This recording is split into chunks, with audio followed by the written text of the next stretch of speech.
Assalamualaikum warahmatullahi wabarakatuh. Selamat berjumpa di YouTube channel Realita TV di acara Sarita Sarinya Berita. Apa kabar pemirsa semua yang di Indonesia maupun yang udah kabur aja dulu mungkin?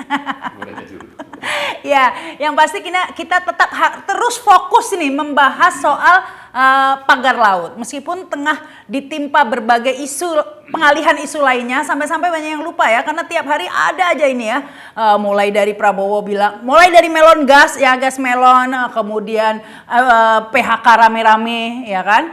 Ditimpa lagi tiba-tiba Prabowo bilang ada yang ingin memisahkan dia dengan Jokowi. Jokowi adalah guru. Gongnya kemarin, hidup Jokowi. Nah ini sampai akhirnya kelupaan deh, saya sendiri jadi nggak kurang ini nih, makanya kita bahas kali ini untuk membahas pagar laut ini agar tetap update ya. Ini sudah ada narasumber yang hadir di sini, ada Pak Hosinuddin. Assalamualaikum Pak Hosinuddin. Waalaikumsalam warahmatullahi wabarakatuh. Pak Marwan Batubara. Assalamualaikum. Waalaikumsalam. Dan juga Pak Sunarko. Assalamualaikum Mbak Rahma. Umlim, panggilannya Umlim soalnya. Nah ke Pak Hosinuddin dulu. Kan ini ditimpa isu, orang jadi nggak aware ya, ada pada mikirin perut sendiri lah saya bilang, di PHK dan lain-lain. Tetapi setelah ditimpa isu banyak begini, yang terakhir ini kan katanya dana efisiensi ke dana Tara tadi itu kan ya, Danantara ya, macam-macam lah. Tapi terakhir saya sempat baca Kejaksaan Agung ini yang melepas kasus pagar laut begitu kan. Ini perkembangan sebenarnya seperti apa ini Pak Hosinuddin? Ya, Mbak Rama, yang paling update itu adalah Barreskrim Mabes Polri melalui Direktur Tindak Pidana Umum menetapkan Arsin Kades Kohot sebagai tersangka kasus pagar laut, yang kemudian juga Sekdes dan dua inisial lainnya, ada SP dan C yang juga ikut jadi tersangka tapi tidak ditahan begitu. Tiga-tiganya ini nggak ditahan? Tidak ditahan, hanya dicekal oleh imigrasi begitu. Tapi sebenarnya ada semacam bias ya, atau semacam penipuan publik terkait kasus pagar laut begitu. Karena sebenarnya yang ditangani Barreskrim itu bukan kasus pagar laut, tapi kasus sertifikat di laut. Jadi di laut itu ada dua kejahatan ya. Pertama kejahatan pagar laut, itu yang pertama rame ya.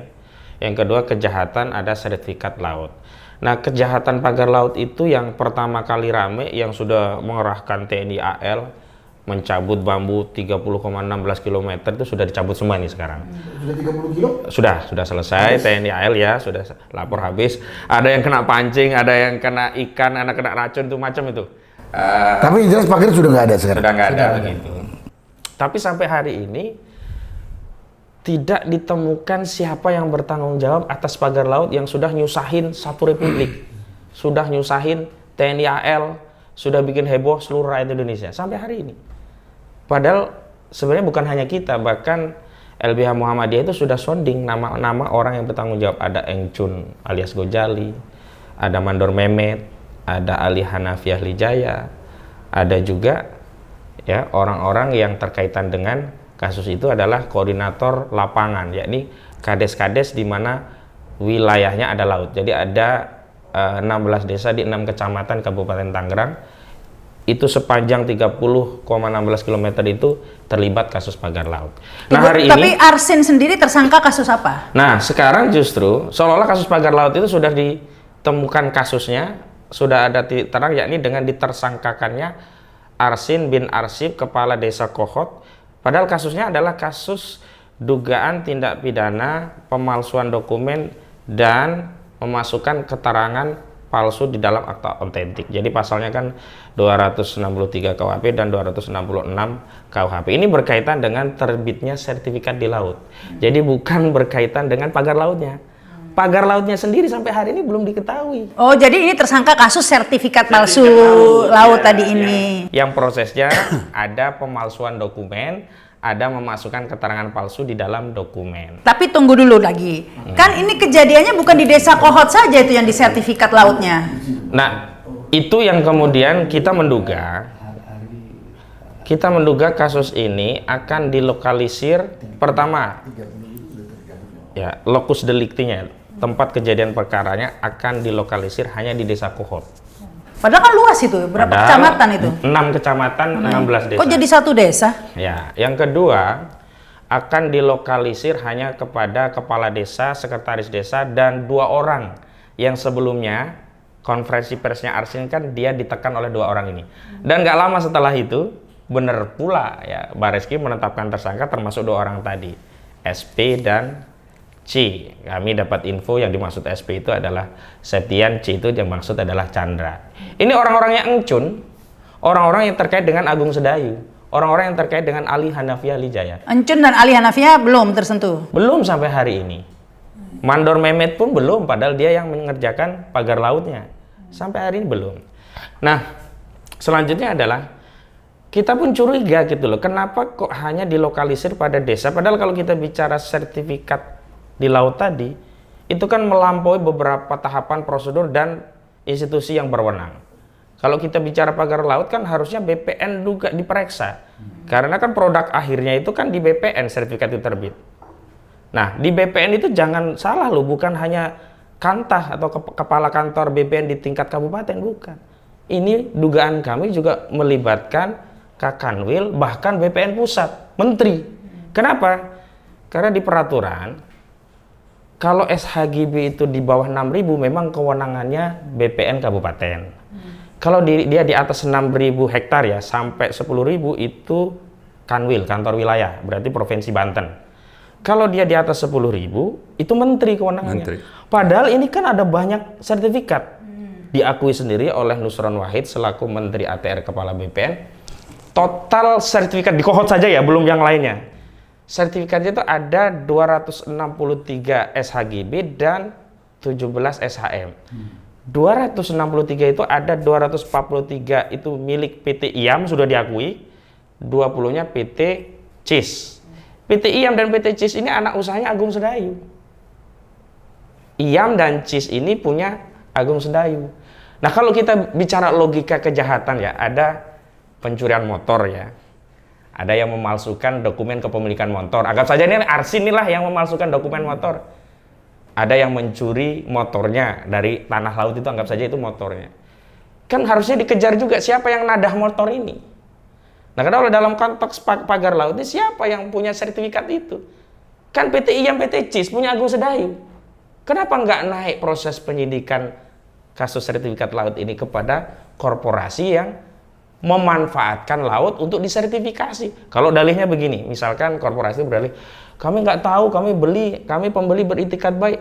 Ya sudah jelas dia beritikat jahat, mana mungkin sertifikat yang ada di laut tetap diproses dibeli oleh PT-PT tadi.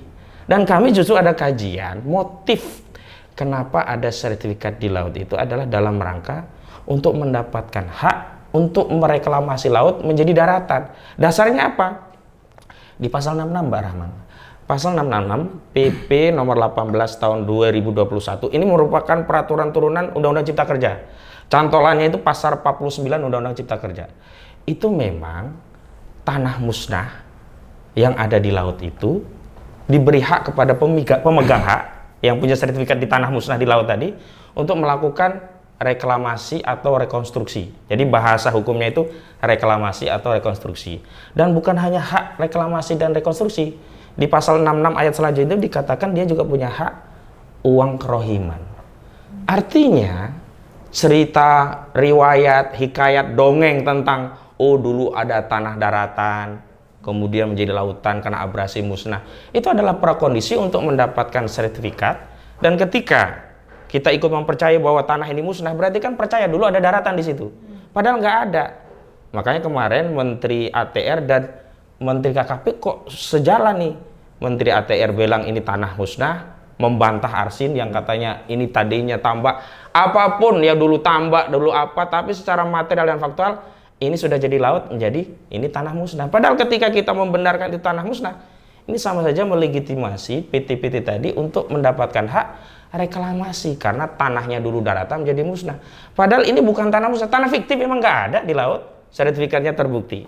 Tanah SMK nggak kelihatan. Nggak ada barangnya. Nggak ada barangnya, tanah gaib. Tapi kan akhirnya nasib sertifikat ini sudah dibatalkan oleh Nusron kan? Dari 263 itu yang dibatalkan cuma 50 biji.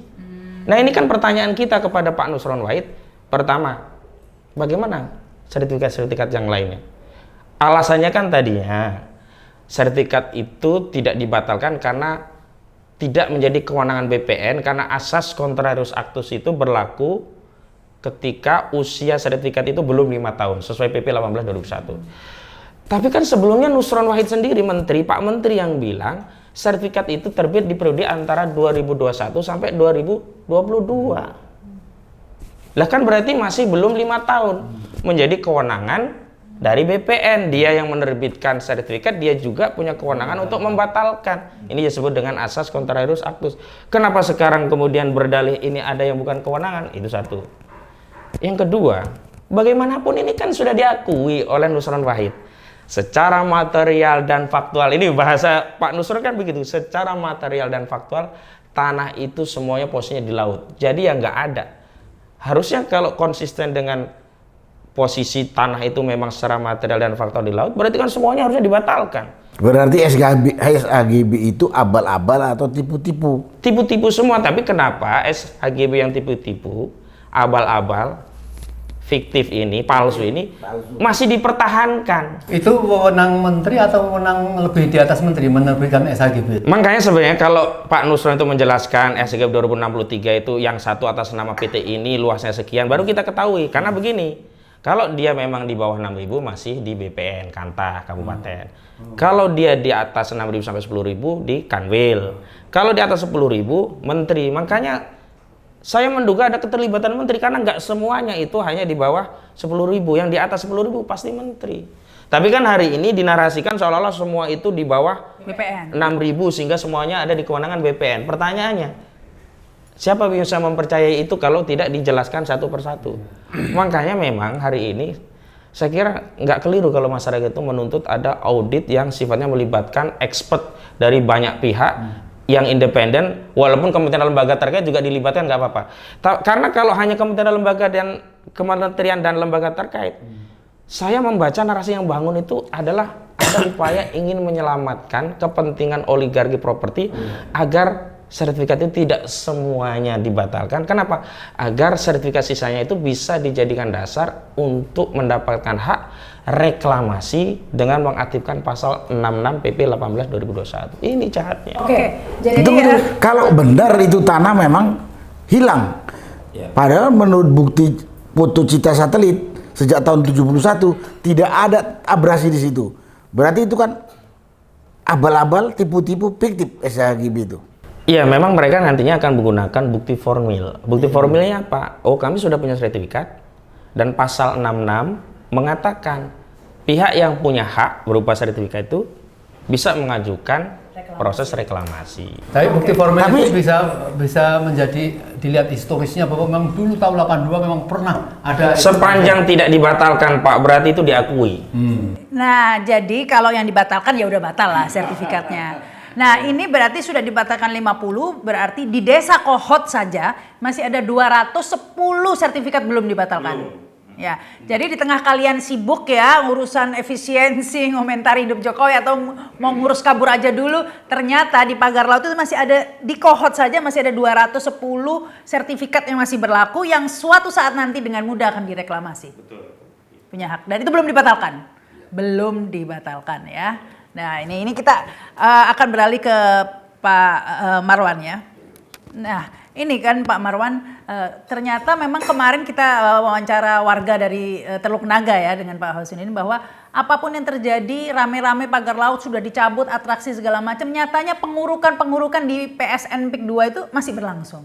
Dan sekarang kita dengar tadi sertifikat yang bermasalah, sudah jelas-jelas bermasalah begitu, ternyata yang dibatalkan cuma 50 ini. Nah, ini gimana nih Pak Marwan? Ternyata semuanya masih berlangsung ternyata meskipun kita sudah berteriak kayak seperti ini.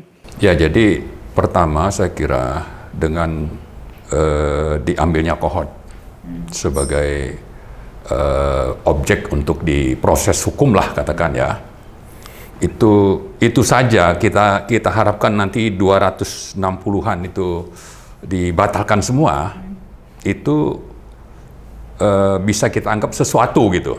Tapi ternyata cuma dibatalkan 50. Jadi dari yang di Kohot saja itu potensi untuk kejahatannya itu lolos itu sudah lebih besar gitu. Nah, apalagi kalau kita lihat di 16 desa yang lain. Kalau ini saja ya yang kalau dihitung itu 200 hektar ya, dibanding 30,16 kilometer itu panjangnya di 16 desa tadi, itu kan luasnya 1.500 hektar kalau nanti direklamasi. Nah, Kohot ini kalau semuanya diproses itu cuma 200 hektar, artinya cuma 13%. Nah, ternyata 13% ini pun coba untuk diakal-akali bahwa yang bermasalah itu cuma 50 gitu. Jadi sudah sangat terlihat nih rekayasanya. Nah, apalagi nanti kita kaitkan dengan apa yang terjadi di darat. Jadi yang saya khawatirkan adalah, ya sudah kita bahaslah berulang-ulang ya, sejak pertama kali kita bicara tentang bagaimana 18 Januari itu ada proses resmi Angkatan Laut cabut pagar laut ya 18 Januari. Nah, saya sudah mengatakan bahwa ini sebetulnya hanya sandiwara. Nah, sandiwara itu makin ke sini makin jelas. Ya kan? Kenapa? Karena yang namanya Aguan dan Salim inilah sebetulnya tokoh utama di balik pemagaran laut dan penggunaan status PSN di Tangerang Utara, proyek PIK 2. Inilah sebetulnya yang menjadi target harusnya kalau proses hukum ingin dijalankan. Tapi pada kenyataannya? Iya, karena tadi jangankan satu desa ya satu desa pun itu cuma diambil 50 sertifikat dan kasus yang hukumnya dicabut. berhenti di Arsin sama Sekdes tadi. Iya. Dan itu pun belum ditangkap. Betul. Apalagi kalau kita bicara tadi ada 16 desa. Terus habis itu kita mau ke darat. Itu belum ke daratnya ya? Iya, belum ke darat itu. Belum disinggung itu yang namanya di darat itu. Sementara pengurukan tanah rakyat itu dilakukan padahal belum beres transaksi jual belinya. Ya, atau diancam. Atau banyak misalnya kasus-kasus sertifikat diambil belum dilunasi. Banyak sekali kasus. Sampai saat ini masih berlangsung pengurukan itu? Masih. Jadi masih seperti biasa pembangunan? Masih seperti biasa. Nggak ngaruh lah istilahnya? Nggak ngaruh. Jadi itu sebabnya saya kira kita harus tetap menyuarakan ini urusan bukan cuma pagar laut, tapi urusan di darat jauh lebih besar. Yang kedua, pagar laut itu bukan cuma Kohot, tapi ada di 16 desa secara keseluruhan. Nah, begitu bicara Kohot, kok cuma diambil cuma 50 sertifikat. Yang lain berarti akan diloloskan. Satu gitu. desa aja udah disunat gitu ya, apalagi desa-desa lain iya, gitu kan. Kenapa seperti itu? Ya karena memang tanah hasil reklamasi yang menghadap laut itu, kan kita sempat baca ya di media itu, harga jualnya 60 juta per meter. Kalau yang di darat itu 30 sampai 35 juta. Ini 2 kali lipat. Lebih mahal. Jadi nanti kalau bicara reklamasi paling habis berapa? Ya habis 5 juta itu sudah banyak itu. Selain lebih mahal karena view-nya bagus, laut juga secara itu strategis mau masukin barang dan lain sebagainya lebih gampang ya. Itu kalau kita bicara hankam kan sudah sesuatu yang harusnya diperhatikan pemerintah. Apalagi tadi kalau bicara tentang pemagaran laut, itu kan ada undang-undang yang mengatakan bahwa laut itu tidak boleh dimiliki oleh perorangan atau swasta. Itu sudah ada itu undang-undangnya, tapi ini kan coba dicari-cari jalan. Dan orang-orang atau rakyat itu dianggap bodoh gitu. Makanya kita harus suarakan. Nah, karena itu saya kira kita ingin mengingatkan Prabowo, janganlah terus menganggap rakyat ini bodoh, lalu jangan terus memihak kepada Jokowi dan Aguan, karena kejahatan itu sudah sangat nyata gitu. Dan prospek bagaimana nanti kedaulatan ini akan hancur ya kalau ini dibiarkan itu sudah terlihat gitu, seperti yang terjadi di PIK 1. Makanya mari terus kita suarakan. Oke lah orang bicara yang lain-lain, ada soal gas melon atau danantara atau efisiensi, tapi ini jangan kita lupakan ini, karena prospek untuk hancurnya negara itu akan semakin nyata. Bangun patung naga ya patung naga di negara Indonesia, padahal kita punya simbol Garuda gitu. Oh, belum diganti toh? Masih kan? Kirain sudah diganti. Jadi begitu ya, saya kira sesuatu Oke, yang harus kita kita ke suarakan Pak terus. Narko. Ya, ini Pak Narko ya, sepertinya rakyat ini tidak didengar rupanya ya, ya. Sudah teriak seperti itu sampai ada apa Indonesia gelap begitu ya, adili Jokowi dan lain sebagainya. Tapi kenyataannya nggak ngaruh, malah hidup Jokowi, malah semuanya ini pagar laut masih berlangsung rupanya seperti sedia kala ya, seperti sedia kala. Ini gimana nih Pak Narko? Makasih Mbak Rahma. Assalamualaikum warahmatullahi wabarakatuh. Mungkin sedikit melanjutkan apa yang disampaikan oleh Mas Kojidudin dengan Pak Marwan. Masalah pagar laut. Kalau menurut saya masalah pagar laut dan adanya SHGB di lautan itu adalah suatu bentuk pengkhianatan terhadap negara ini. Suatu bentuk pengkhianatan yang sangat kasat mata yang dilakukan oleh Abdesi dan BPN, di backup oleh polisi. Karena setahu saya nggak ada namanya SHGB di atas laut. Dan saya udah tanya dan saya sudah cari data, tak ada abrasi di situ. Dan dijual oleh pengusaha ragus, serakah. Dan saya punya dugaan pengusaha rakus serakah yang namanya Aguan ini bisa-bisa ini agen Cina RRC untuk menginvasi Indonesia. Karena kita lihat aja, PIK 1 isinya 90% lebih etnis Cina. PIK 2 yang sekarang sudah berdiri itu, yang ada 12 tower itu, saya kemarin ke sana. Saya tanya, isi siapa?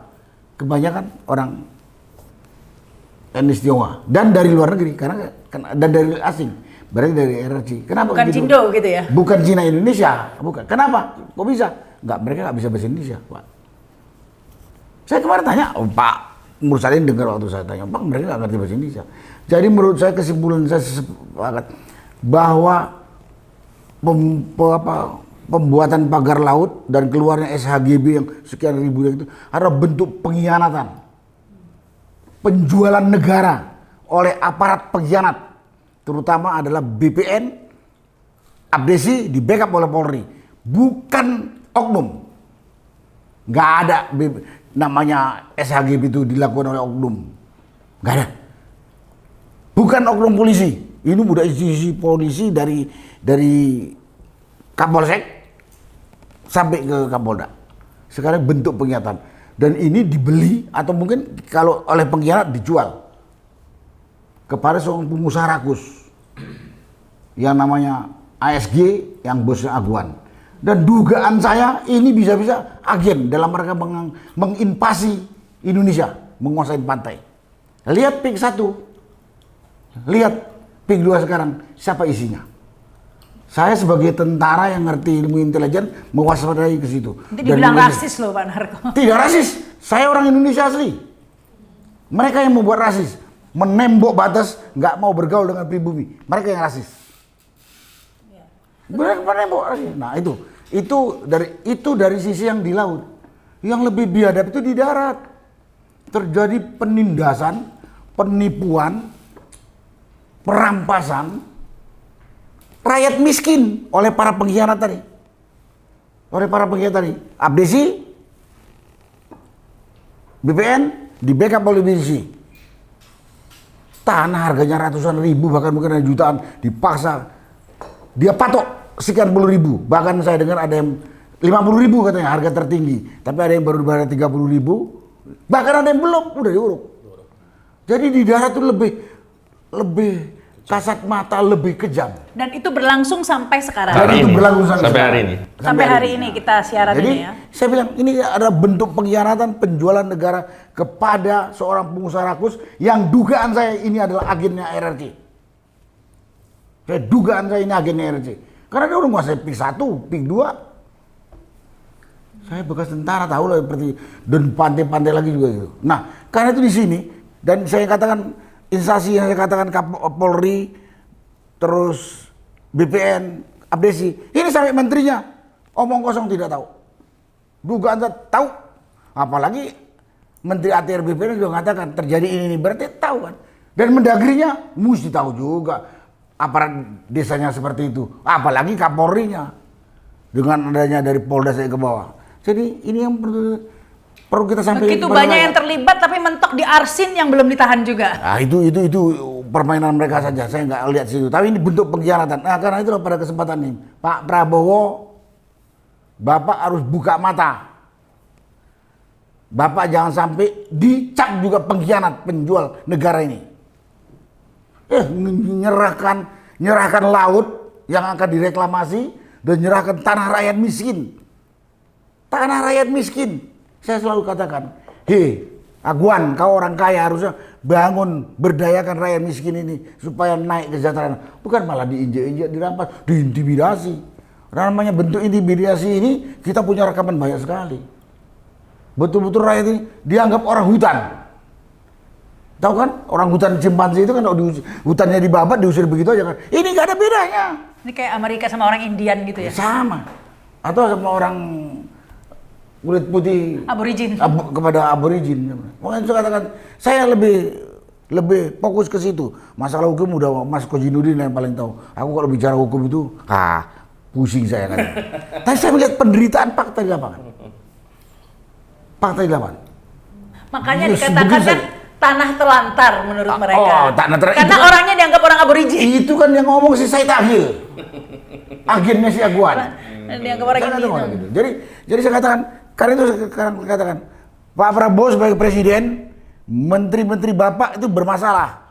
Mungkin Kapolri bermasalah, harus bertindak. Saya pernah katakan, kalau saya presiden, 1 hari putus apa yang saya lakukan. Karena sudah tahu kok. Bintangnya dan pemain lapangan sudah tahu kok. Sutradaranya sudah tahu kok. Dan Pak Presiden Prabowo, Bapak itu presidennya 280 juta rakyat Indonesia. Bukan cuma presidennya Aguan. Presiden rakyat Banten yang sekarang dijolimin itu rakyat Bapak juga. Itu sepintas masalah itu kalau belum yang lain-lain. Yang lain-lain memang terus terang saja. Kadang-kadang kalau lihat omongan Prabowo kemarin sebagai presiden, miris. Sedih.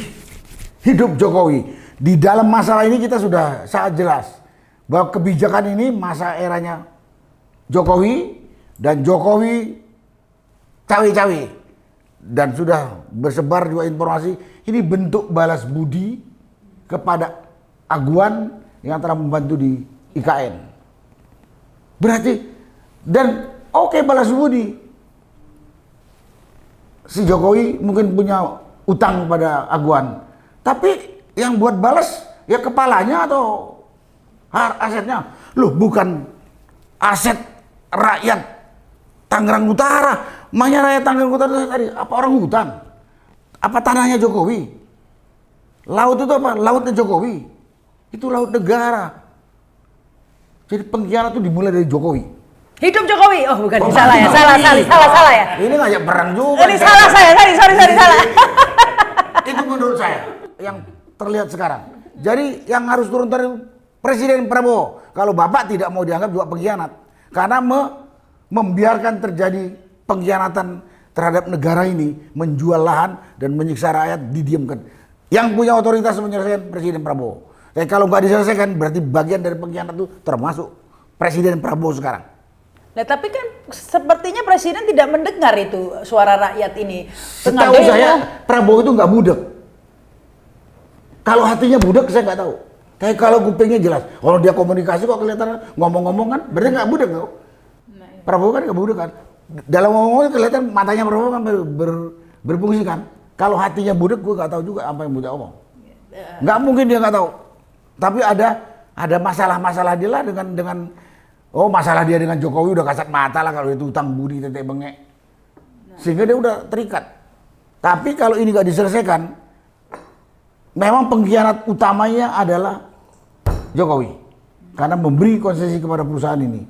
Di backup oleh aparatur tadi itu.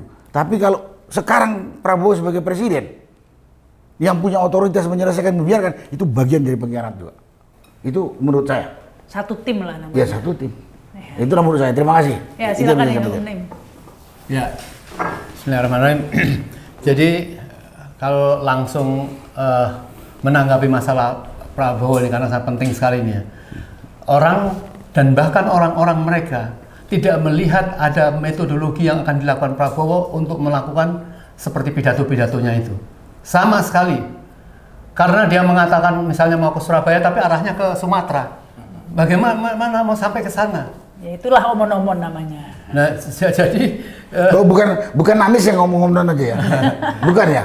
Prabowo ya? Dia yang Ya. ngomongin Anies, dia yang ngomong-ngomong.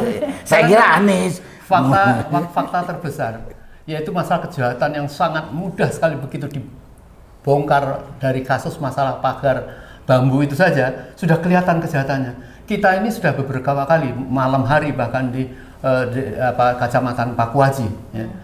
Bagaimana mungkin ya kalau malam kita lihat dari PIK 1 itu menuju ke yang PIK 2 itu kelihatan sekali bahwa ini memang akan menyambung, dan saking tidak punya kekuatan kemarin kan Erlangga mengatakan saya pastikan bahwa PIK 2 bukan PSN. Artinya PSN ini memang hanya untuk sekedar menakut-nakuti rakyat ya.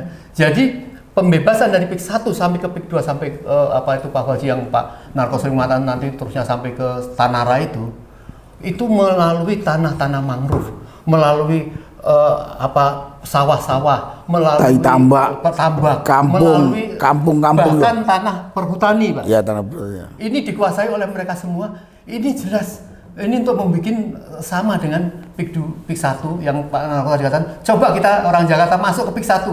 Adakah kita temui orang pribumi? Yang orang pribumi di mal-mal itu saya pernah masuk ya cuman bangsa ya cleaning service apa dan lain sebagainya. Ini sudah penjajahan murni gitu loh, penjajahan murni. Nah, oleh karenanya ya rakyat ini kalau mengakui bahwa ini ada satu penjajahan, ayo kita bangkit semua. Tadi Pak Maulana alhamdulillah sempat menyebut kita masalah yang sepele lah ya, masalah patung naga.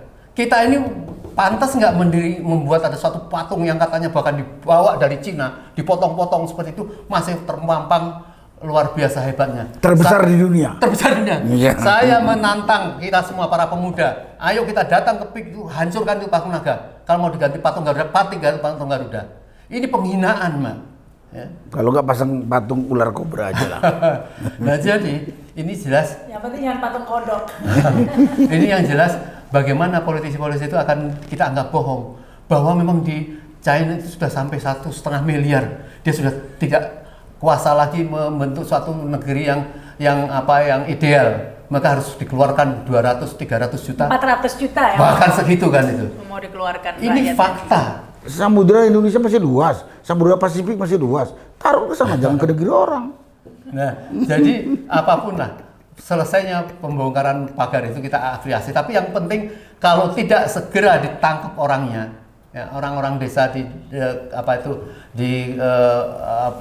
Pakuaji, saya sama Pak Nalo, Pak Maulana sana, dia mengatakan saya ditunjukkan suatu tempat masih ada sisa-sisa bambu, masih ada tempat rumah-rumah kos pekerja orang luar untuk nancepin itu. Tapi kan kita nggak berani, karena gitu.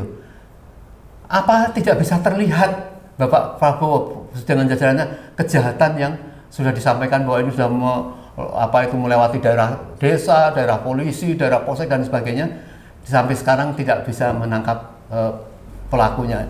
Saya kira mungkin itu. Nah ya ini nih Pak Hosinuddin ya. Kalau dilihat tadi sepertinya Pak proyek PIK 2 ini tetap lanjut seperti apa adanya gitu saja. Nah ini apa nih yang harus dilakukan? Apalagi sekarang tadi tuh Kejaksaan Agung sudah melepas, artinya sudah di Bareskrim saja gitu kan. Nah ini sepertinya skenario selanjutnya ya ini aja rakyat dibuat lupa nanti berdiri lagi gitu sepertinya nih. Iya, makanya kita sebagai masyarakat harus ikut mengontrol jalannya pemerintahan. Dalam tanda petik, cobalah kita gantikan tugas DPR. Sebenarnya kan tugas DPR nih harusnya. Ya, tapi sampai hari ini DPR tidak melakukan.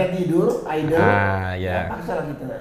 Makanya melalui forum ini sebenarnya saya juga menunggu Mbak Rahma jawaban resmi dari Komisi 4 DPR RI karena dia yang membidangi masalah kehutanan, laut dan pertanian.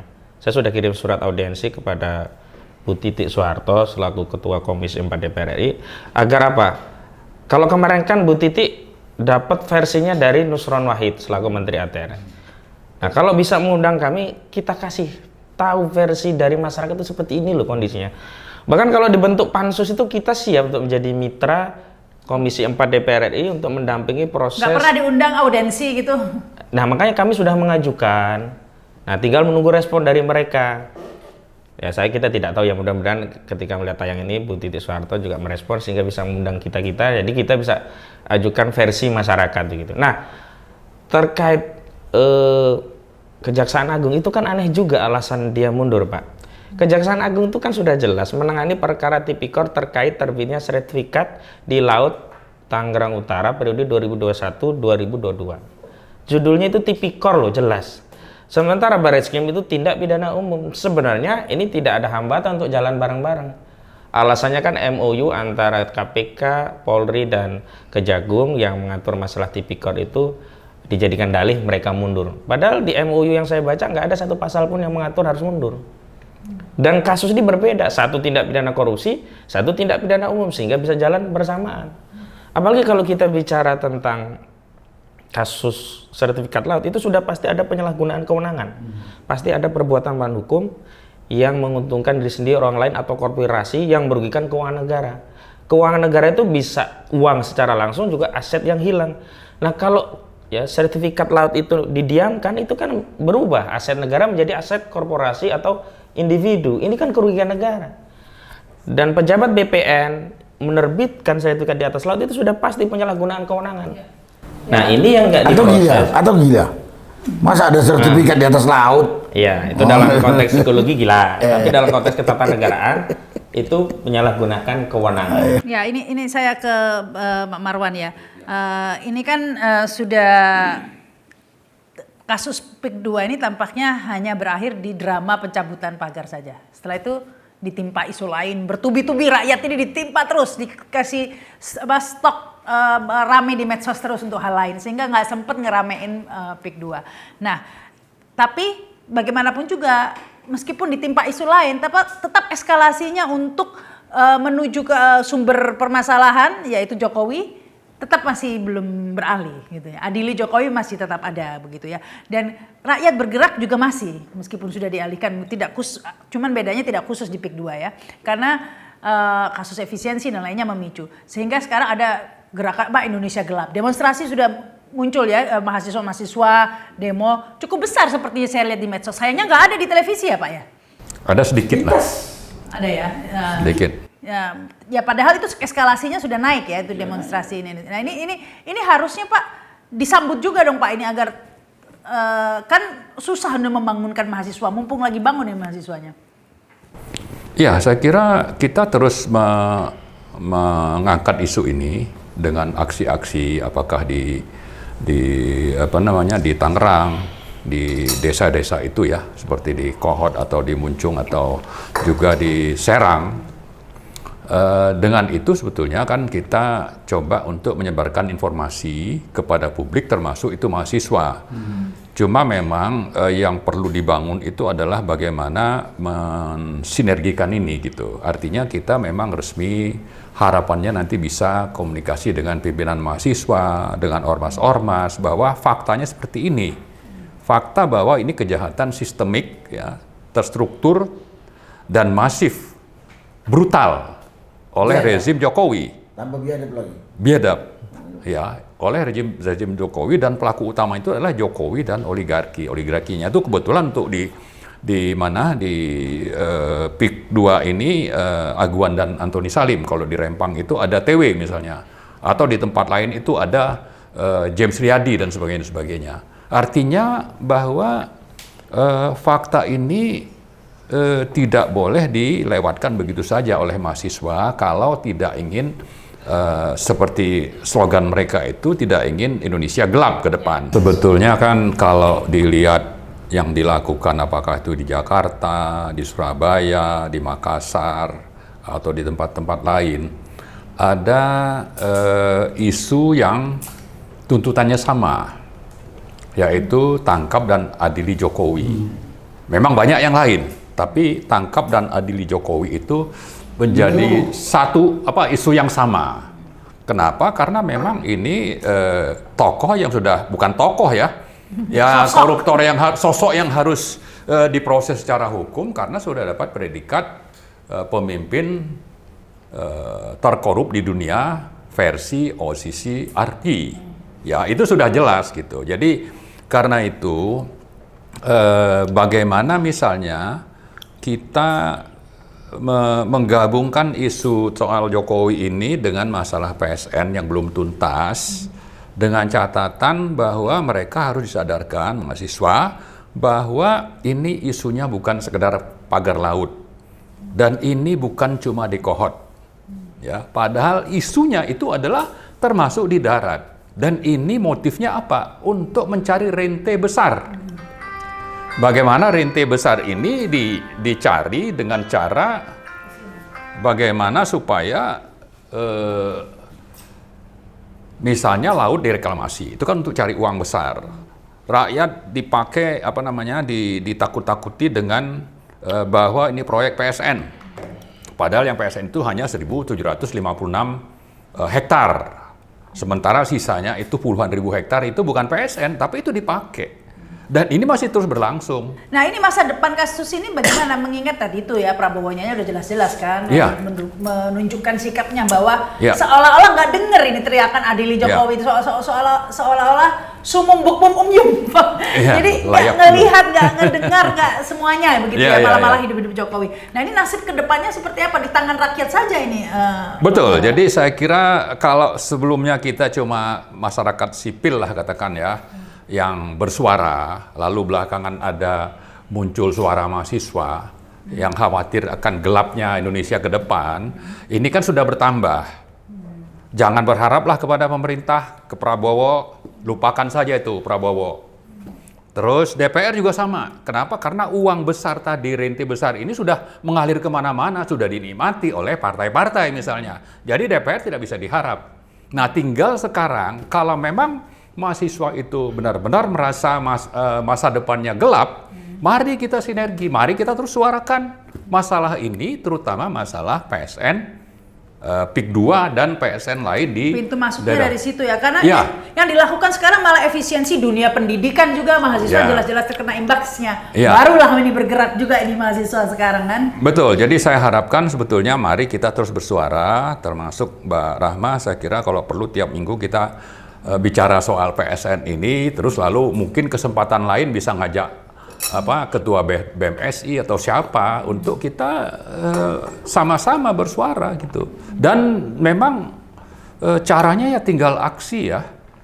Kalau yang lain-lain saya tidak melihat itu ada prospek gitu ya. Ya, jadi mudah-mudahan nanti ada kesempatan misalnya dengan ormas ya, dari ormas Islam, dari yang besar-besar itu merasa bahwa ini masalah bersama, maka mari kita sinergi untuk terutama tadi tangkap adili Jokowi, kemudian hentikan PSN, tangkap pelaku kejahatan biadab yang sudah dilakukan oleh proyek PSN ini, yaitu terutama Aguan dan Antoni Salim.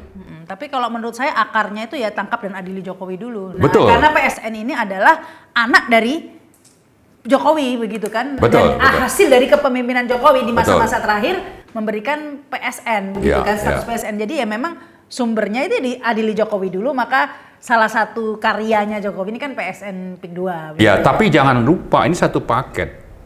Biar bagaimana adanya sertifikat, ada yang beli, itu kan ada pengusahanya. Jadi karena itu jangan cuma berhenti di Arsin misalnya untuk Kohot.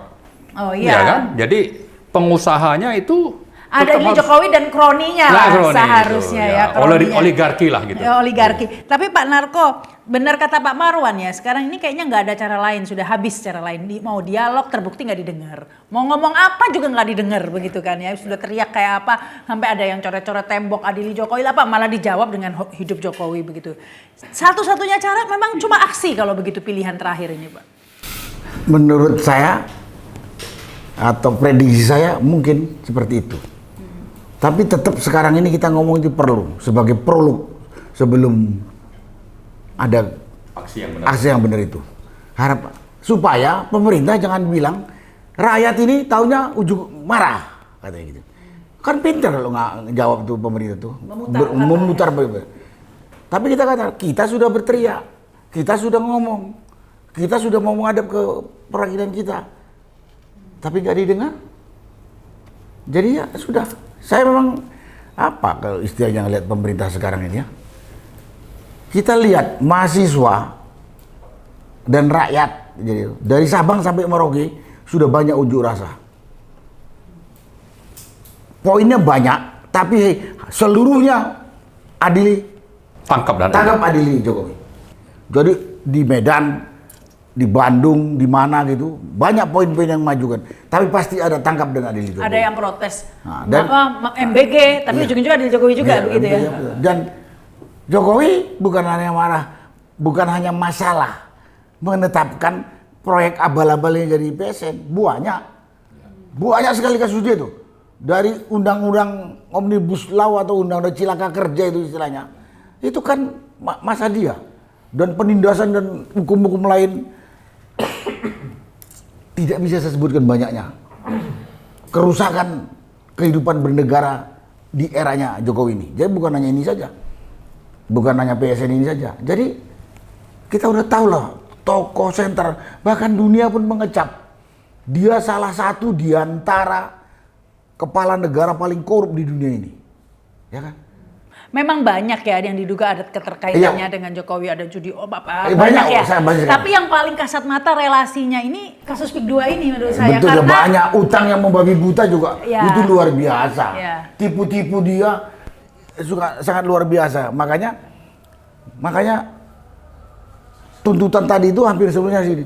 Tapi aneh bin ajaib. Presiden kita yang notabene itu pilihan rakyat, Prabowo harusnya mendengarkan suara rakyat untuk menangkap dan mengadili Jokowi. Tapi dalam ulang tahun Gerindra kemarin malah Prabowo hidup Jokowi katanya. Ini juga bagian pengkhianatan terhadap rakyat yang dilakukan oleh Prabowo. Satu sisi rakyat dari Sabang sampai Merauke nggak sedikit loh. Kemarin tanggal hari Senin mahasiswa ribuan itu yang meneriakan tangkap dan adili Jokowi, ya kan? Karena banyak sekali ketidakberesan dan kehancuran negara ini selama 10 tahun dia memimpin, sampai OCCRP menetapkan dia sebagai termasuk pemimpin paling korup. Tapi bisanya kemarin Prabowo yang notabene presidennya Republik Indonesia, bukan hanya presidennya si Jokowi, hidup Jokowi. Saya pikir Prabowo ini mengkhianatin amanah dari rakyat. Karena amanah dari rakyat, tangkap Jokowi. Tapi Prabowo malah ngomongnya, hidup Jokowi. Apa yang mau diharapkan dari Prabowo? Saya ngelihat waktu... Itu saya yang mungkin, nah itu yang saya akan sekarang. Sekarang ini saya juga menyambung apa yang disampaikan oleh Pak Marwan. Mari kita bersatu, bergerak untuk... Nah, pada kesempatan ini saya mengimbau anak-anak mahasiswa. Mahasiswa itu masih anak saya. Masih anaknya Pak Marwan, anak kita sudah 40 tahun umurnya. Karena kita udah kepala 7 usia kita. Nah, kepada anak mahasiswa, berpikirlah yang kritis, jernih. Jangan terpengaruh yang negatif. Berjuanglah untuk masa depanmu. Karena kelihatannya masa depanmu udah mau digadaikan sama kelompok-kelompok tertentu dalam negara ini. Dan pemerintah masa bodoh. Jadi kepada anak-anak mahasiswa, berpikirlah jernih. Berdiskusilah yang benar. Dengan landasan yang bersih. Hati-hati, masa depan kamu masih panjang. Jangan sampai begitu pada masanya kamu mahasiswa itu harusnya udah mengelola negara ini udah tergadai kepada asing. Kita mah sudah dikubur. Nah, kita ini sebetulnya ngomong seperti ini dengan pengorbanan segala macam karena kita punya tanggung jawab pada anak-anak kita. Jangan nanti anak-anak kita terusir dari negeri sendiri. Sekarang sudah banyak yang sudah terusir. Sudah terusir, ya kabur saja kan. Di PIK aja sudah terusir. Apalagi mahasiswa itu menyatakan atau kelompok tertentu mengatakan kabur saja dulu katanya. Itu bagian dari yang mau meninggalkan ini. Tahu ada menteri kabur aja kalau perlu nggak usah kembali katanya. Bukan menteri, itu staf khusus. Staf khusus. Itu kan bangsat juga. Sampai nggak hafal ya menteri mana, staf khusus mana, kegemukan. Jadi pada kesempatan ini saya mengimbau mahasiswa. Dan tentunya masih banyak dosen-dosen yang berpikir jernih, punya visi ke depan yang baik. Di samping ada dosen abal-abal yang nggak berani ngomong tentang ijazah palsunya si Jokowi, kan dosen abal-abal itu. Nah, gitu aja. Jadi untuk masa depanmu, karena kelihatan masa depan itu udah mau dijual sama kelompok yang tak bertanggung jawab di Sudah negara kali, ini. Pak, bahkan Nah, dibodohkan sudah terjadi, itu kan? malah ya. Pada kesempatan itulah yang perlu saya sampaikan. Tapi Kita nggak bisa berharap kepada perwakilan kita di DPR, kepada pemerintah sampai hari ini belum bisa diharapkan. Apa boleh buat? Kalau suara kita ini nggak dipedulikan, ya rakyat lah. Karena kedaulatan itu di negara demokrasi punya rakyat. Mereka itu kan sebetulnya pesuruh kita, tapi nggak tahu diri. Saya kemarin baca di Swedia itu, namanya gaji parlemen itu setengahnya gaji guru. Tidak ada fasilitas macam-macam. Udah di kita kan anggota parlemen dan anggota eksekutif raja, bukan raja kecil. nggak kena efisiensi itu, Pak. Ngomong kosong dengan efisiensi, dengan kabinet segede gajah bengkak ini. Hah? Nggak ada. Jangan mengcompare dengan negara Timor Leste, mengcompare dengan Cina atau dengan Amerika gitu loh. Nanti jenengan dapat umpatan dasmu. Enggak. Ya biar aja Dasmo apa Dasko? Nah itu kalau mau lihat Prabowo itu anti kritik, anti masukan yang sesuai dengan dasmu. Nah pemerintah nggak mau dikritik, loh dia tuh pesuruh kita kok. Yang kita beri amanah, tapi bukan pesuruh terhormat, dikasih fasilitas. Tahu-tahu yang memberi kehormatan itu dan memberi fasilitas itu diabaikan. Apa nggak pengkhianat itu namanya? Hah? Apa nggak pengkhianat? Jadi ya kalau banyak cerita tentang Prabowo, saya juga banyak tahu. Dia memang nggak banyak keluar dari tentara kok. Di tentara terus. Kalau di tentara itu dari top down. Dia memimpin negara ini nggak bisa top down. Bahkan yang kita pimpin lebih pintar dari kita banyak. Ya kan? Kalau di tentara siap dan ya kalau di tentara. Kalau di sipil kan nggak ada. Nggak ada siap itu. dan. Itulah saya jadi ragu dengan kemampuan ini. Bisa nggak? Nah, tapi yang perlu disalahkan juga kelilingnya nih. Dan ada satu lagi. Ini informasi. Ya, ini informasi yang saya dapat. Mudah-mudahan benar saya. Prabowo itu jarang pegang ini. Kalau nggak dikatakan nggak pegang ini. Jadi mungkin informasi yang didapat informasi dari orang kelilingnya saja. Makanya nggak baca media sosial rupanya. Itu yang saya dapat informasi. Dia jarang pegang ini, bahkan mungkin enggak. Dia hanya dapat lingkarannya ini nggak berani dong ngasih informasi jelek. Dipecat dia nanti kan, yang bagus-bagus saja. ABS aja. Makanya. Dan kita lihat juga dari anti kritik itu yang endas mula apa segala macam itu. Ada yang bilang waktu mau ngasih makan gratis kan dia protes. Udah mau dikasih makan masih protes katanya kan. Ada kan? Akan anti kritik. Jadi ya gimana dia dapat semuanya ngasih informasi yang baik belum tentu benar. Gitu. Itulah kondisi yang saya tahu. Mudah-mudahan Presiden Prabowo dan menteri-menterinya yang masih berpikir lurus, dengarlah kita omong ini. Kita omong ini dengan niat baik supaya dia jadi presidennya rakyat, bukan presidennya Jokowi, bukan presidennya si Aguan, tapi presiden seluruh rakyat Indonesia. Ya termasuk ada Aguan, termasuk ada Jokowi. Jadi harus adil. Sekali harus adil. Itu yang perlu saya sampaikan. Karena selama ini tidak adil dan tidak jujur. Mohon kebiasaan tipu menipu era Jokowi mudah-mudahan dihilangkan. Nah itulah yang bisa saya sampaikan. Makasih Mbak Rama. Iya, tapi memang benar itu Pak Narko ya. Saya tuh sebenarnya kita semua sempat berharap ya pada Pak Prabowo ya, semua lah pasti pernah berharap. Jadi sebenarnya orang Indonesia ini, penduduk Indonesia ini udah berapa kali dikecewakan ya, kecelek sama Jokowi, sekarang kecelek lagi, kecelek kuadrat ini ya kan ya. Itu memang banyak. Jokowi presiden tipu-tipu, Prabowo presiden omon-omon. Di medsos sudah banyak itu. Jadi rezim omon-omon habis dari rezim tepu-tepu. Tapi saya sebenarnya tidak menyangka seperti ini ya, karena kalau sebelumnya itu Prabowo itu masih sempat entertain rakyat. Misalnya contohnya soal pagar laut. Ketika protes-protes kan semuanya menterinya nggak mau copot.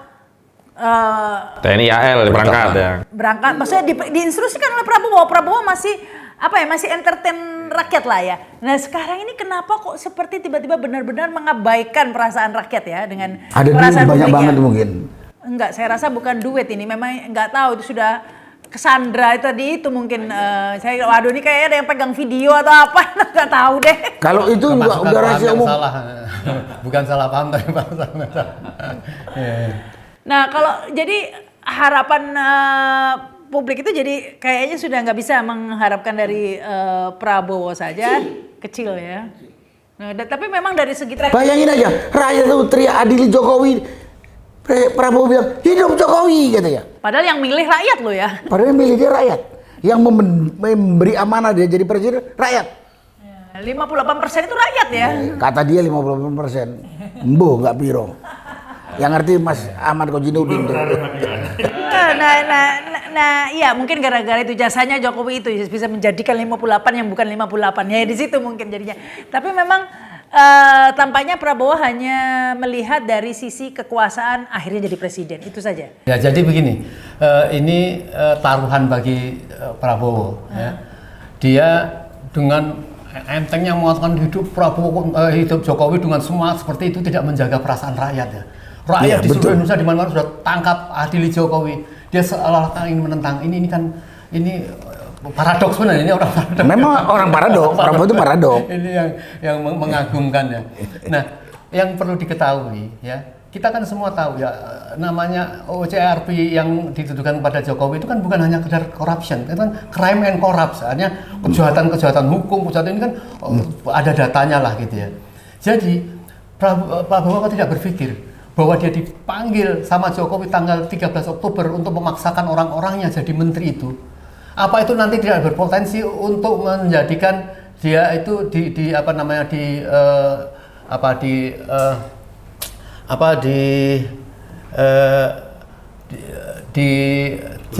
di kudeta ya. Salah satu kudetanya misalnya dengan cara Bahlil itu kan. Ya, dengan menjelek-jelekan Prabowo masalah gas dan lain sebagainya. Dan ada cara-cara lain kan, entah Polri, entah yang dari judol itu nanti akan mengkudeta dia. Kita bertanya, apakah Prabowo yakin dia lebih mengharap menjadi presiden ke depan itu apakah Prabowo ataukah Gibran? Yo Gibran dong. Nah maka itu, apa tidak terpikir seperti itu? 2029 nanti. Oleh karena itu, Pak Prabowo cobalah sadarlah. Dia kan selalu teriak, oh kita akan menjadi baldatun thayyibatun wa rabbun ghafur ya. Baldatun thayyibatun, negara baik. Wa rabbun ghafur di bawah lindungan Allah dan ampunan Allah. Tapi kalau caranya seperti ini, Jokowi itu kan dia akan menciptakan ya, yang sedang heboh seorang dosen UI mengatakan, kok kita diturunkan pemimpin dari neraka gitu ya. Ya, dan kita karena rakyat ini yang berkhianat, akibat dari rakyat khianat Allah menurunkan pemimpin yang seperti kayak gitu. Tapi jadi, aku nggak berkhianat aku nggak berkhianat. Artinya kalau dia tetap seperti itu, kalau dalam istilah pesantren itu tidak akan menjadi baldatun thayyibatun tapi baldatun sayyi'atun, makdubatun mal'unatun, negara yang jelek mendapat murka Allah, mal'unatun mendapat laknat dari Allah dengan cara-cara Jokowi seperti itu. Oleh karena itu dia sedang membangun kuburannya sendiri Prabowo, padahal sudah didukung rakyat penuh. Dia masih membela-bela seperti itu. Rakyat itu tidak mungkin sudah tahu, bukan sekedar informasi tapi data. Ya. Sejak dulu ada bekas ketua Komisi 3 almarhum siapa itu? Pak Desmond ya, membuat buku. Ini udah layak di pasal UUD 45 pasal 7A. Ini udah layak. Jadi kejahatan itu sudah sejak dari dulu. Oleh karena itu rakyat harus bersama-sama tetap ya menghukum Jokowi ini yang memberikan peluang-peluang kepada oligarki ini. Ya, kita ini kepada negara itu bukan memusuhi. Kita ingin mendorong negara supaya berkuasa, bisa mengatur oligarki, mengatur pengusaha-pengusaha supaya negara ini ya supaya merdeka lah, nggak dijajah lah ya. Iya, Khalid aja bisa mengatakan kita ini kan punya nikel, punya minyak, punya tambang, punya yang tidak dimiliki oleh negara manapun. Ini kata Khalid deh. Kita tidak tahu datanya, tapi kan percaya itu gitu. Ya memang iya, bukan itu Pak bisa di Google, kita tahu semua nikel itu menguntungkan Cina. Faisal Basri aja sampai meninggal kok gara-gara ngomongin. Nah, makanya Prabowo sekarang ini mau dibela rakyat atau menggali kuburannya sendiri, tetap membela-bela Jokowi saya kira itu. Iya, ini tapi saya ngelihat kemarin itu ya Pak Marwan, Pak Husin, ketika ngomong hidup Jokowi itu saya merasa ini sudah kayak berlebihan sekali. Pasti ada sesuatu di balik itu. Sudah seperti badut menurut saya. Maaf ini Pak Prabowo bukan mengurangi rasa hormat, tapi memang sangat tidak menghormatkan itu. Bahkan kok itu. Kayak badut. Kalau saya malah punya kalimat yang lebih keras lagi, tapi nggak usah lah disebutkan. Iya, jadi kayak kayak kelihatan sekali itu ada bosnya di situ Jokowi, dia mau entertain Jokowi biar seneng gitu ya. Jadi kayak benar-benar ada apa ini di balik itu gitu. Kayaknya sudah ya benar Indonesia gelap. Bagaimana jika seorang presiden di bawah tekanan kekuatan lain tidak berkuasa, itu kan gelap sekali udah pasti kan ya. Jadi selanjutnya ya benar ini kita menghabiskan uang ratusan triliun untuk pemilu, ternyata 3 periode. Ternyata dapetnya 3 periode sama, nggak ganti presidennya gitu. Ada lagi nih mungkin Pak Marwan, Pak Husin sebelum saya tutup. Saya mau menafsirkan statement Prabowo tentang hidup Jokowi itu bukan dalam konteks Prabowo-nya ya. Kalau pribadi Prabowo boleh saja kita sebut itu sudah mengambil posisi sebagai badut untuk menyenangkan Jokowi. Ya kalau badut kan tingkahnya yang penting lucu, biar anak-anak senang bisa gitu menghibur ya. anak-anak Ya, anak-anak senang gitu. Tapi saya justru sedih, prihatin dan miris. Konteksnya adalah suasana kebatinan rakyat. Statement Pak Prabowo yang menyatakan hidup Jokowi di tengah tuntutan rakyat adili Jokowi itu menunjukkan memang hari ini rakyat benar-benar yatim. Tak punya lagi bapak yang bisa melindungi dia dari kejahatan-kejahatan yang mengancam dirinya. Karena itu hari ini justru saya menghimbau kepada para tokoh-tokoh di tengah umat gitu ya, alim, ulama, aktivis. Ketika rakyat sudah yatim karena merasa tidak ada negara yang bisa mengayomi dirinya, maka pemimpin-pemimpin di tengah umat nih, ya ulama, kiai, habaib, tokoh pergerakan harus hadir membersamai rakyat dan menjadi bapak bagi masyarakat. Jangan ngumpet saja gitu loh. Jangan bolak-balik yang teriak, Om Lim lagi, Pak Marwan lagi, Pak Narko lagi. Kan banyak sebenarnya tokoh-tokoh di tengah kita yang bisa menggantikan posisi bapak dari negara yang sudah tidak hadir lagi menjadi bapak bagi rakyatnya. Nggak ada lagi waktu untuk nanti dulu lihat kanan kiri gimana. Enggak, ini udah saatnya. Sudah yatim rakyat kita. Itu bagi tokoh dan ulama. Sementara bagi kita, saya pikir begini ya. Terlepas sistem dan lembaga ini ya mengecewakan sekali ya, tapi tetap tugas, kewajiban dan tanggung jawab kita mengajak semua komponen anak bangsa ini untuk memperbaiki. Artinya ya tetap kita sambangi DPR, coba audiensi, ya tetap kita sarankan kepada institusi Polri, misalnya dalam kasus Kohot ini ya nggak bisa dong Polri hanya berhenti di Arsin. Ini kan kejahatannya melibatkan BPN, melibatkan korporasi yang menerima hasil kejahatan tanah sertifikat laut tadi, melibatkan ya ada notaris, ada akte jual beli, berarti ada penjual pembeli yang apal-apal. Nggak bisa dong Polri hanya mensimplifikasi dan melokalisir persoalan itu hanya di Arsin, kemudian SP dan C, termasuk Sekdes Desa Kot. Jadi kita ingin mengajak masyarakat untuk mengingatkan Polri agar institusi Polri kembali mendapat kepercayaan publik sebagai institusi yang benar-benar menegakkan hukum, bukan menegakkan cerita untuk dilegitimasi sebagai prestasi penegakan hukum untuk menutupi kasus besar dan menyelamatkan kepentingan oligarki. Ya sudahlah, sekarang begini saja. Kita mau bertaruh kehilangan aguan atau kehilangan republik ini. Kita bertaruh saja. Kita mau menyelamatkan kepentingan oligarki atau masa depan anak cucu kita. Saya berulang kali beberapa forum saya sampaikan hakikatnya kita ini, Mbak Rahma, Pak Narko, Bang Marwan, Pak Lim, Om Lim. Hakikatnya kita ini tidak pernah mewarisi negeri bangsa ini dari founding father. Enggak. Hakikatnya kita ini mendapat amanah dari anak cucu kita agar negeri yang saat ini kita tempat makan, minum, hidup saat ini ya sampai ke mereka. Jangan sampai negeri ini sampai ke mereka tapi sudah milik aguan semua. Hianat kita juga. Hianat kita. Nah, hari ini ketika ada elemen Pak Narko, Bang Marwan, Om Lim yang mencoba mengingatkan elemen anak bangsa, DPR, ya, kementerian dan lembaga termasuk institusi Polri, Kejaksaan, jangan dianggap kita ini istilahnya waton seloyo. Asal beda, asal ngeritik, apalagi digelari dengan dasmu. Enggak tepat. Wong kita ini sedang berpikir kebaikan untuk negeri, untuk anak cucu siapa? Ya untuk anak cucunya Jokowi, anak cucunya Prabowo, anak cucunya Aguan, anak cucunya Antoni Salim. Karena mereka semua punya hak untuk mendapatkan negeri ini dalam keadaan baik.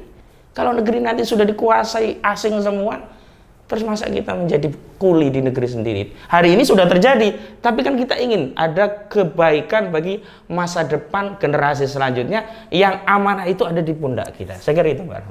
Iya, iya, tapi saya tadi senang ya katanya Indonesia yatim katanya, kasihan. Yatim piatu sebenarnya. Bahkan yatim piatu ya? Gak ada ibu negaranya kan? Iya. Oh. Saya sedikit aja menyambung masalah ini. Ya, kemarin kan kami 2 hari yang lalu sama Pak Narko, Pak Marwan dan lain-lain itu sempat memasuki satu di kecamatan Telunaga itu. Kampung Muara. Kampung Muara. Telunaga. Itu masih ada 3 atau 2 RT yang bertahan. Dia tidak bisa kemana-mana. Saya lihat sawah tidak ada, tambak tidak ada. Penghidupannya dari mana? Uang nggak ada. Diusir, mau diganti rumahnya 300 ribu rata-rata. Mau diganti 1 meter 300 ribu. 300.000. Padahal sebelahnya waktu dilepaskan pertama itu semeter 3 juta. Nah, itu kelihatan apartemen sudah jadi kiri Dan kanan. itu cuma di bawah 12 tower Tokyo itu. Di bawahnya aja. Nah, yang ingin saya katakan bahwa jangan sampai kita menyesal dalam minggu-minggu ini mereka mati kelaparan karena tidak bisa kemana-mana. Saya himbau kepada ibu-ibu, kepada mak-mak, ayo kita bikin dapur umum. Mereka itu mengadu kepada kita, baru mengadu sebentar, centeng-centengnya aguan datang semua, berantem orang pemuda situ berani karena dilihat mungkin ada Pak Narko. Ada jengker kita. Ada jengkernya. Nah, ini yang saya harapkan ya, ini betul-betul nyata. Kalau dia mengganggu kita untuk membuka dapur umum itu, nanti rakyat akan marah. Coba lihat ini, negara bertanggung jawab nggak kepada ibu-ibu kurang lebih 2 RT itu, nanti mati mereka nggak punya bahan makanan lagi. Ada berapa yang bertahan di RT? Mungkin Pak Mawar bisa cepat ada 3 RT. Ada 3 RT. Empat. Ada di 2 di Muara, 2 di Lemo. Oh, kita kemarin di Muaranya ya. Nangis Nggak, Mbak. Ya, saya tidak pernah lihat Pak Narko itu kemarin berambangi saja Pak itu. Udah mau mati, Mbak. Dia cuma nggak punya mata pencarian. Mata-mata cuma ada 1-2 punya warung. Ya, yang warung. Jual aqua, jual apa itu dapat dari pembelinya dari mana gitu. Ada yang jadi tukang Terlihat. ojek di 1-2 jadi tukang ojek. Iya, iya. Itu nggak mau jadi, silakan ini Pak Marwan katanya. Iya, saya kira mungkin ada tambahan. Menyambung itu sebetulnya kalau kita ingat peristiwa